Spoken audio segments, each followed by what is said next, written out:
My name is Kelly Brooke, and I'm 43 years old. I don't have any kids from my second marriage. My husband is a kind man who never misses our monthly dates, no matter how busy he gets. He always keeps his promises. I know I shouldn't compare him to my first husband, but I've never regretted my divorce, and I've never regretted getting remarried. This month is our 8th wedding anniversary. My husband reserved a table at a fancy restaurant with a view of the sea. I thought we were going to have a wonderful time, but then I ran into the last person I wanted to see, Jeremy Clarkson, my ex-husband from 13 years ago. We were about to leave the restaurant after finishing our meal when my husband excused himself to go to the restroom. I was admiring the ocean view from the window, thinking about the beautiful moments my husband and I had spent looking at the sea together. Just then, I heard someone call my name. When I turned around, I saw Jeremy. "Hey, what's so beautiful? Do you think a regular ocean looks nice to someone like you, who's basically broke?"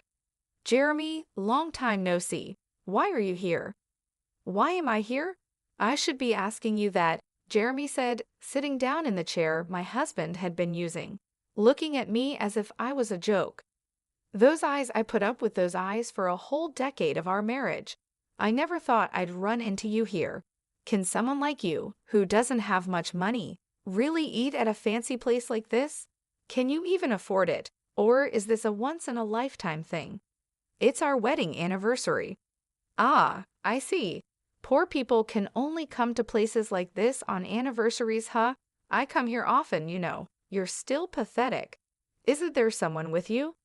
Yeah, there is. I just sent her to pay. You know, handling money is a woman's job. I thought to myself that he was still the same, always belittling women. Then I saw her his lover from 13 years ago. She had aged quite a bit. Her beauty was half of what it used to be, and she looked worn out from life. I guess Jeremy has been living the good life while his wife suffers. You're still wearing shabby clothes, aren't you? Aren't you embarrassed to dress so poorly?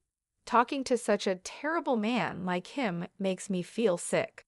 I turned my eyes toward the restroom, hoping my husband would return soon, and there he was. He had been watching us for a while as I was talking to another man. Seeing the confusion on my face, he approached us. "Excuse me, do you need something from my wife?" "Your wife? This woman is your wife." "Yes, what do you need?" "You also look poor. I guess poor women always remarry poor men." "Please don't be rude. My husband is a very respectable man." Jeremy snorted in disapproval at my response. "Imph, you must be just a useless broke man then."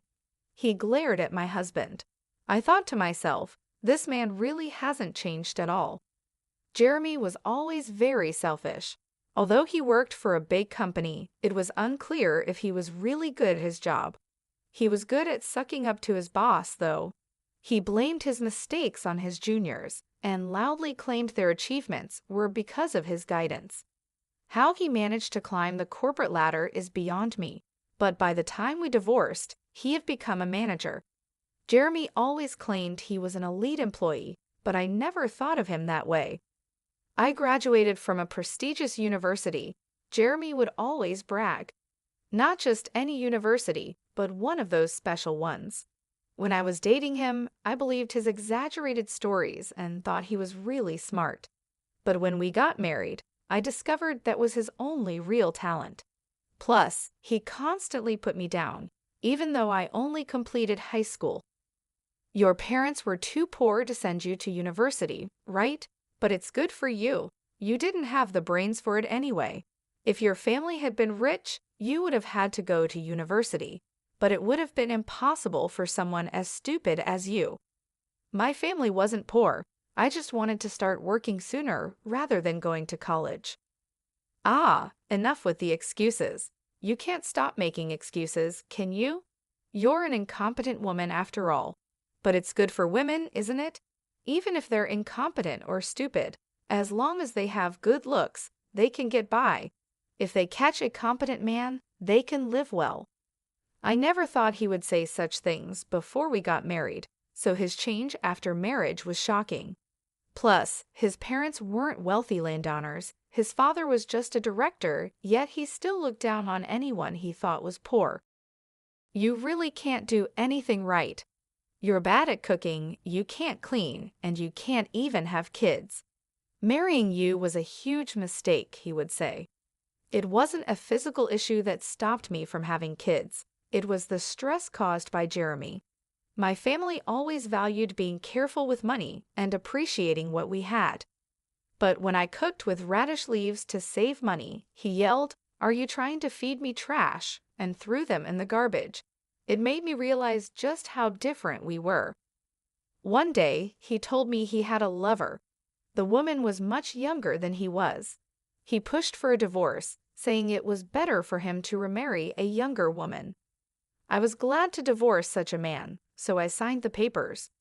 "Who is this man, Kelly?" my husband asked. "He's my ex-husband, Jeremy Clarkson." "Oh, I see."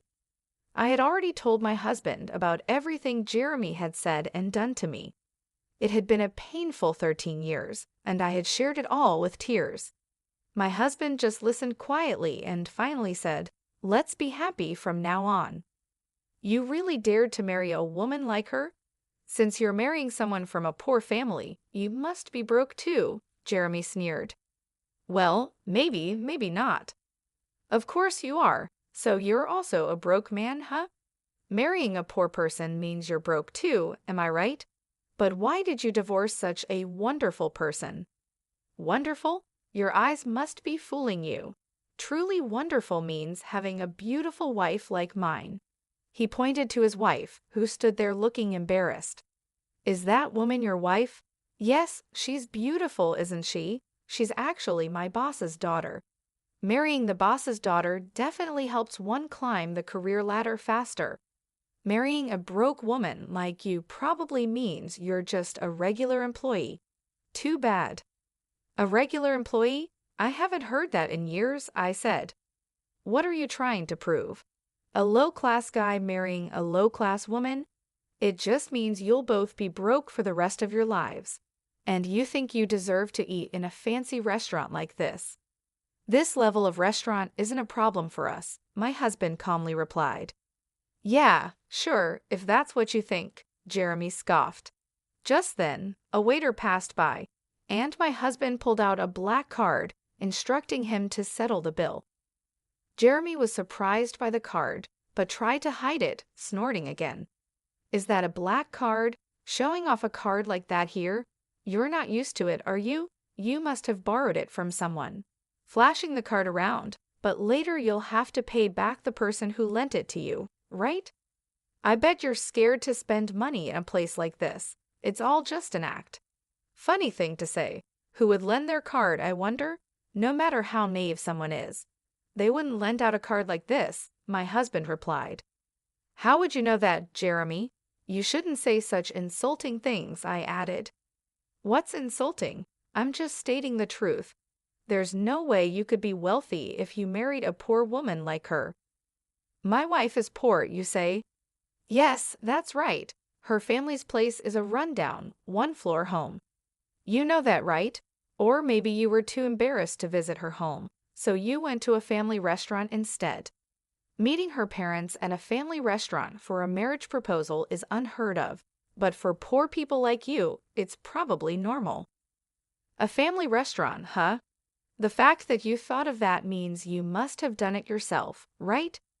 If you hadn't experienced it, you wouldn't have thought of it." "What are you talking about? I'm not short on money. I wouldn't do something so cheap." "Yet you came up with it. I never would have thought of that," my husband said, then turned to me. "Right, Kelly? What about you?" "Well, I think I'd like to go to a family restaurant occasionally, but we rarely get the chance," I replied. "Exactly, you're lying. When you were with me, you were happy to go to family restaurants." "That's because I had never really been to one before." "Oh, I bet. You sure talk big now, coming to a fancy restaurant like this, acting all important." "Maybe that's you. It seems like you don't fit in this kind of place." "What? You think I don't fit in here? There's no way I'm out of place. You're the one who doesn't belong here. Do you even know who I am?" Why would I know you? If you want me to remember you, just become famous, my husband replied calmly. I am well known, but I guess it's impossible for someone like you to know me. You think I'm just a regular employee? I'm a manager, not just an employee. A manager, huh? Is that supposed to be impressive? Just then, the chauffeur arrived, greeted my husband politely, and said, Sir, your car is ready. Thank you. Jeremy looked confused. What's going on? Oh, you're probably just the president of some small company. I work for a major corporation, the Brook Group, and I'm a manager there. Oh, so you're still just a manager. Excuse me, you think you're important, but staying as a manager at your age won't get you far. What? This man works at our company? Yes, he's been with us for a long time. What do you mean our company? You're just an office lady from a small business. That's right, but I don't have kids or any reason to quit my job. So you can't have kids? I knew it. Something's wrong with you. Hey, that's crossing the line. Kelly is perfectly fine, my husband said, standing up for me. If she's fine, why can't she get pregnant? Women are supposed to have kids. I don't need to explain that to you. You can't say it because it would prove something's wrong with her. This man is hopeless, Jeremy said. Yes, he's beyond saving, my husband replied calmly. This man's name is Jeremy Clarkson, right? I understand, he's fired. Kelly, please contact HR. What? What are you saying? You think you can shock me with that? What company's president are you claiming to be? Are you trying to fool me with this obvious act? Are you stupid? Jeremy, my husband, is the president of the Brook Group. What? That can't be true. Jeremy exclaimed, but the driver nodded with a look of pity. Seriously? Is he really our president? Yes, and I am his wife and the vice president of our company. That's ridiculous. How could Kelly from a poor family end up as vice president with just a high school diploma? Those things don't matter. Whether someone graduated from high school or college doesn't determine their worth. That's ridiculous, Jeremy stammered. I will never forgive anyone who insults my wife, my husband said firmly. But there's a union. The union will protect us employees. You're a manager, right? Managers are not union members, so you are not protected by the union. Didn't you know that? Seriously. Well, you better prepare yourself. Since you insulted my wife, you must face the consequences. Jeremy looked stunned, but my husband didn't care and asked me if we should go. We left the table. That night, perhaps bothered by what happened, Jeremy called, but his tone was completely different from his arrogance earlier. Kelly, it's been a while. What do you mean? We already talked this afternoon, Jeremy. Ah, yes, what can I do for you? Your dismissal hasn't been processed yet. Ah, you guys were just joking, right? About you being the vice president and your husband being the president? No, it's all true. I'm surprised you don't know who your own company's president and vice president are. But why would you be the vice president? Because the best way I can support my husband is by being in that position. But it's strange. Why would a high school graduate be the vice president? It's not strange at all. I only graduated high school because I wanted to start working early. But after we separated, I earned a college degree. Huh, really? Yes, there are schools you can attend from home. So you really are the president's wife? Yes. How did you manage to marry the president? When did you get married? We got married after I divorced you. I met the president soon after, and we dated for about 5 years before getting married. Married? Why would the president take an interest in someone like you? Stop being so rude. Oh, sorry. Connections are strange, aren't they? I just happened to meet the president. But even so, why would he marry someone broke like you? Is he a philanthropist? No one marries for charity. If he's not a philanthropist, did he marry you to make you his slave?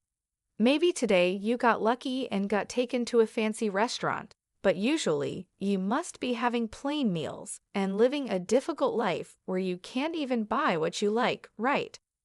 Why would you think that? That's not true at all. You're the only one who would do such a thing. There's no way you could marry such a rich man. Why do you think so? Rich people have connections with politicians and other wealthy people. If a poorly raised woman like you shows up at their parties, it would embarrass the president. Or maybe he lets his mistress attend those instead. You're making wild assumptions. If you keep looking down on me like this, you'll truly regret it. I'm just concerned for you. A woman with a poor upbringing like you marrying a rich man like the president will only suffer. A regular employee's husband would suit you better. Marrying someone richer than me, you must be a foolish woman who can't see ahead. Who's the fool here? If you called just to say that, I'm hanging up. No, wait, I'm not trying to insult you. It's just true that you come from poverty, and that can't be helped. Thinking I'm looking down on you for that is completely wrong. You say I come from a poor family, but my father is wealthy. Your family is poorer than mine. I didn't mention it back then because of your pride, but your family home isn't even half the size of mine. Your father is just a department head, and you're still just a manager. That's not true. When I proposed to you, you were living in a small single-story house. That was because we were renovating our home at the time. We had stored all our belongings elsewhere, and it was just a temporary residence. There was no need to move to a big house. My mother said so. That can't be true. You don't have to believe it, but since the renovation is finished, even if you say you want to visit my parents' home, you've stubbornly refused to go again. I couldn't tell you the truth. Who would want to visit such a poor, run-down house? You really are hopeless. Then I'll send you a picture. This is my family home. You'll see from the picture. I sent a photo of a large mansion. That's my house. I lived there for a while after our divorce. What? That can't be true. It's true. If this is true, then why were you working as an office lady in a small company? If you're so rich, you wouldn't need to work. And if you did work, wouldn't it be at a large corporation? My father is the president of a major company. That company was a new one he started. When it was time to decide who would be the president, my brother was chosen for the role, so I volunteered to handle the administrative work. Now, that company has grown to the top of the industry. Is that true? Were you really so rich? Yes, this is the truth. This is the real me, the person you used to look down on. So that's why you could marry the president? That's not it. I met the president because we shared the same hobbies. We met through our interests and hit it off. He didn't know I was from a wealthy family, and I didn't know he was the president.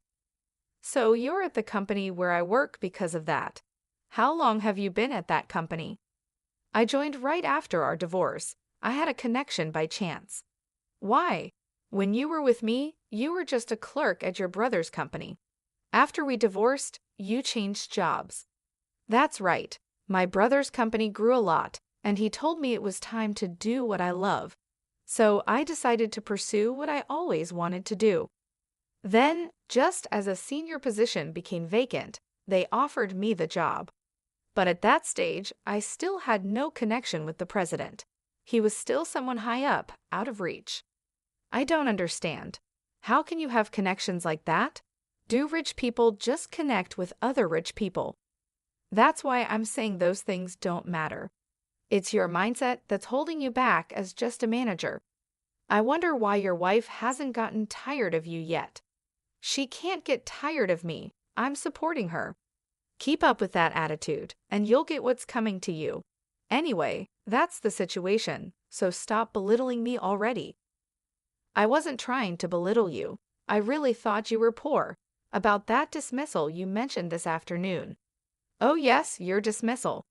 After all the mocking you did, it's only natural you'd be fired. That would put me in a tough spot. Can you talk to the president so I don't get fired? What? You were just mocking me a lot, and now you're asking not to be dismissed? That's impossible. You know I have nothing but resentment towards you. Why? The fact that you don't think you're resented is truly surprising. What have I done to you? There's too much to even remember. It's that much. I bet your wife thinks the same as me. Why don't you ask her what she really thinks? Though I doubt she'll tell you. I only said those things because I thought you were poor. Why do you think I'm mocking you when I'm just being honest? Once words are spoken, they can't be taken back. You should understand that as an adult. I do understand that. Then you should understand why you're being dismissed, right? No, I don't understand at all. Please, I'll be in trouble if I'm fired. If it were just about this afternoon, the president might have overlooked it, but then you had to call and ask all these questions. My husband is here now, frowning. He really thinks you're hopeless. Maybe you should just give up. There's no saving you. No, if the president is right there, why can't you just say something? It's only natural for a husband and wife to be together. Besides, you didn't ask if someone was with me, did you? That's true, but you've made things worse for yourself. You mocked not just me, but my parents and my husband too. Look, I didn't think you'd get this angry. Please forgive me. If I had known you were wealthy, I wouldn't have said such mocking things. I won't say them again. Please forgive me. Just give up. I think your dismissal order will come down tomorrow. Wait, please. Jeremy's voice echoed on the other end of the phone, but I hung up and looked at my husband. The next day, Jeremy came to the president's office, looking pale with dark circles under his eyes. He seemed to be in really bad shape. I was in a meeting with my husband, the president, discussing business matters, but I was shocked by Jeremy's appearance. Jeremy, what's wrong? I'm very sorry. Jeremy apologized as he sat down on the spot. Jeremy, what are you doing? Please, please just don't fire me. What do you mean? My husband, the president, knew about the conversation from the previous day. He had guessed from my responses during the call, and I had told him everything Jeremy said after hanging up. As a result, his impression of Jeremy was very poor, and his anger was even greater than mine. I am truly sorry. I didn't know your wife was from a wealthy family. I think she is a perfect match for the president's wife. I also heard she graduated from university, even if it was through correspondence. She's a hard worker, unlike my own wife. So you decided she wasn't good enough for you and got rid of her, right? Jeremy looked up at the president, wondering how he knew such a thing. Of course, I've told my husband everything. We're married after all. Or do you and your wife not talk about your pasts? No, it's not like that. But that was a long time ago. I was young then. I thought Kelly was just a poor man's daughter, so I thought it was okay to have a mistress. How does it come to that? Is that why you think it's okay to commit sexual harassment or abuse your power? What do you mean? Don't tell me you haven't done it. There are complaints from your female coworkers. They say if our company doesn't handle it, they'll go to the police. Our company was just discussing what to do about it when your disrespectful remarks came yesterday. It's really hopeless, isn't it? That's right. I wouldn't have thought you were actually harassing or bullying, but after seeing you yesterday, it seems all too true. You don't even see women as people, do you? You think they're below you. No, I never. Even if that were true, firing me would be too harsh. Please show some mercy. Well, you do have a family. If you were fired, you wouldn't be the only one in trouble. That's right, exactly. My husband smirked and looked at me. So what do you think, Kelly? How about sending Jeremy to our Michigan? Wait, what? The Michigan is in a region with very few people and is practically unsustainable as a company. The former president, who came from that town, established the branch there to help the local people, but it's a lonely place with just one employee. The previous employee reportedly went mad from the loneliness. We want you to turn that branch around in 5 years.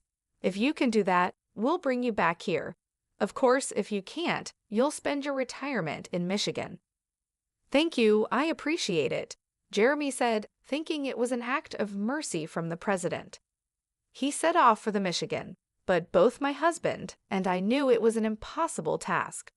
Working alone for a small number of town residents, it was clear there wouldn't be any profit to be made. Jeremy moved to the branch all motivated, taking his mistress, who had become his wife, with him.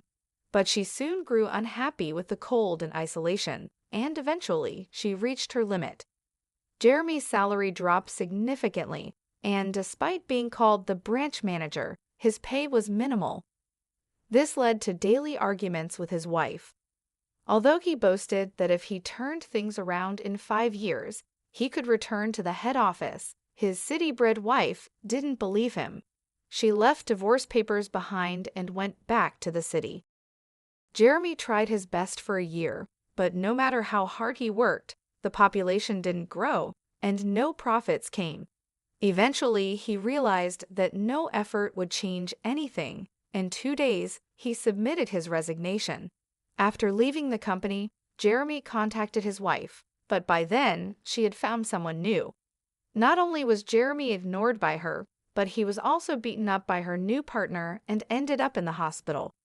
After being discharged, Jeremy looked for a job, but at his age, he found nothing and life became harder for him. He ended up living in a shabby, run-down apartment, and the only job he could find was as a nighttime store clerk. The man who had once boasted of graduating from a prestigious university now stood alone in a store at night. As for me, I continued to be cared for by my kind husband, enjoying another wonderful date this month. Marrying him changed my life so much, and I'm grateful that